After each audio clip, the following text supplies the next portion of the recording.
กหินดำคลื่นทะเล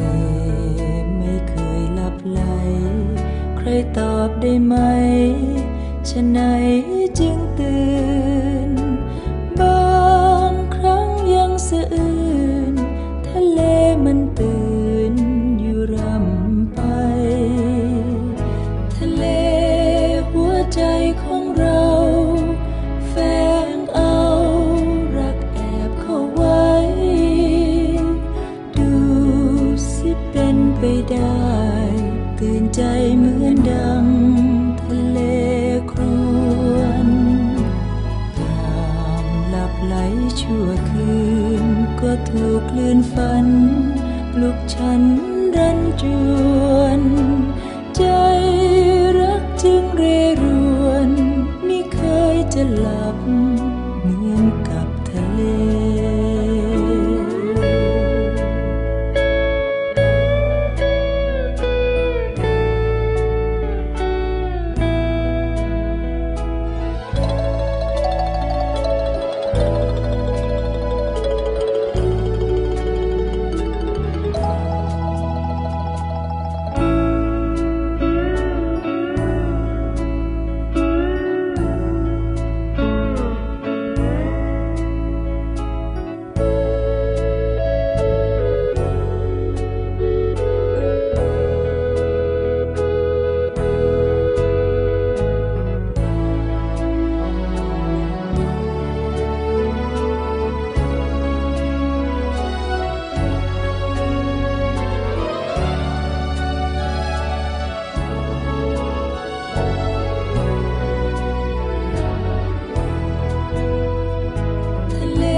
ใจของเรา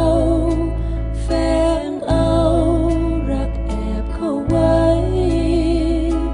ดูสิเป็นไปได้ตื่นใจเหมือนดังทะเลครวญยา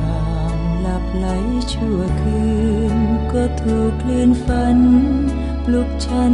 รันจวนใจรักจึงเร่รวนมิเคยจะหลับ